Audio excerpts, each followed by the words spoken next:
Hello, welcome back to this channel. So I just wanted to um, tell you about the scholarship that is going on, and this is giving 100% scholarship to international students and also students that are staying in the United States.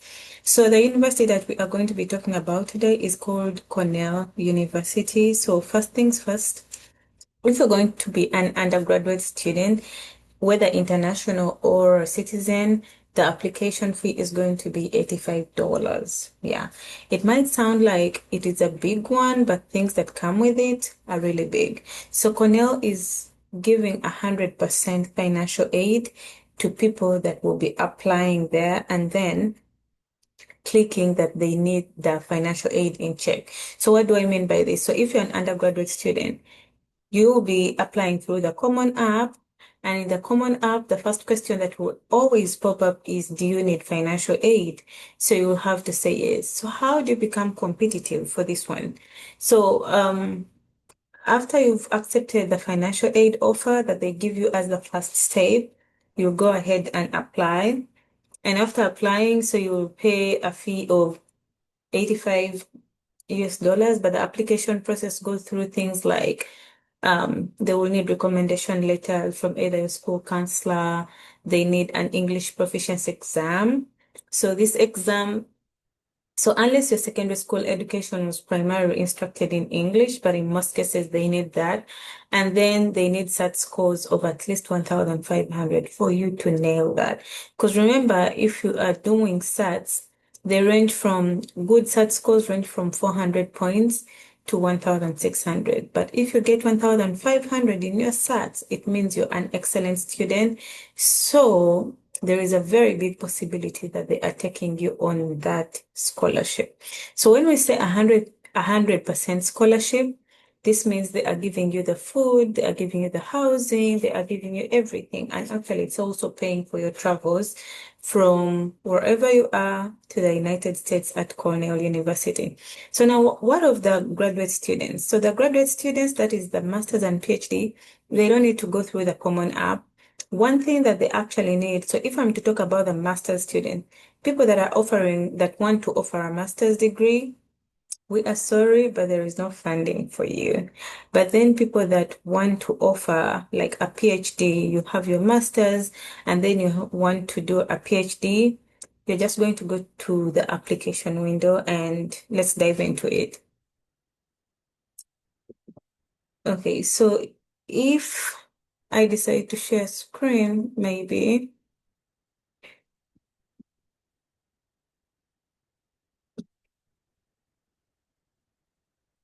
So here we shall go to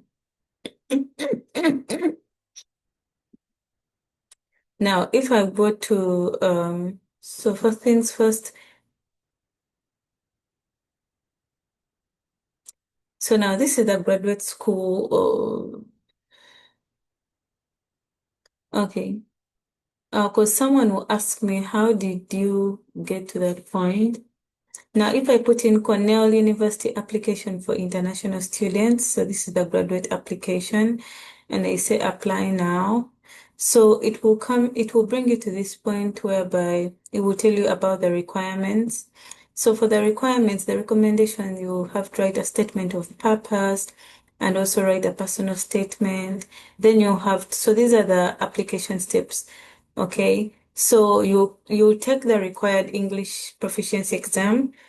So if your master's and maybe your master's and your undergraduate was primary in English, primary instructed in English, so in most cases, sometimes they give you a waiver for this and you don't need this. And then if also you're a PhD student, but then you are like in a science field, sometimes they will require you to take GREs. And if you are in an arts field, sometimes they will require you to take GMATs. So please take note of that. So you will need recommendation letters from either your professors or if you've been working, it means you have to prepare recommendation letters from maybe at least your supervisor, you know. And then So international degree equivalencies, then you pay the admission fees. So for masters and PhDs, their application fee is around $105, but they have a waiver. So if you write to them and you tell them maybe I'm an international student and this fee is kind of low, they can waive that. So you go to the admission costs for international students, application review. Please note that this is for PhD students. So PhD students, in most cases, they like contacting their advisors or someone that is like a prospective advisor, that is like a supervisor that will be on their PhD project. But Cornell University doesn't allow that. All you have to do is to apply, and when you apply to the university, and for it will censor out your application and it will get to know which supervisor is fit, like is fit to take you on as a prospective student. So you don't have to go through the hustle of, oh, let me find a supervisor, or after getting a supervisor, let me like have rapport with them before I apply. You don't need to do all that, because now if you try to actually contact the supervisors, Cornell University sometimes just declines your application. It's like you are trying to buy your way into the university. So the easiest way the easiest thing to do is for you to write your application, submit your application, do everything that is required of the application, and you just sit back and relax. And after you are done with that, so you have to look at like the department, which department you want to go to. So all that is always in the application. So sometimes they might write to you back and they tell you need to apply to the department. So in most cases, you just use that same application that you use to apply to the school, and then you apply to the department. And after you are done with applying to the department, you just sit back and relax. So your application will be censored, like it will be looked through, and people in that department will read through your application. And then people with funding or someone that is a prospective supervisor, someone that can take you on, is the one that, like gives you a place and is like, okay, I can be his supervisor.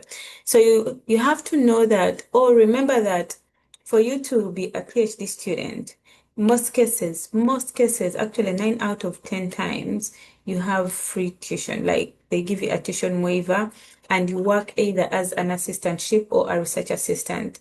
So when you're working as a research assistant, they give you a contract and then you get paid. So the money that they give you in form of a stipend is what you use for your living expenses. So it varies. Some supervisors can give you 2,200, others 2,500, others 2,700. And usually that money is enough for you to sustain yourself in the United States, to pay for your housing, to pay for your eating and all that, and then you can even save some bit of money. So let me hope this helped. I know some undergraduate students will be telling me, why don't we do we also have to have like a stipend, or do they pay us a stipend? So in most cases, when you get that 100% scholarship, it comes, yes, with a stipend. But for master's students, I am sorry, this one is not for you. So we shall look for master's 100% scholarships in our next video. Let me hope this helped. Um, yeah, bye.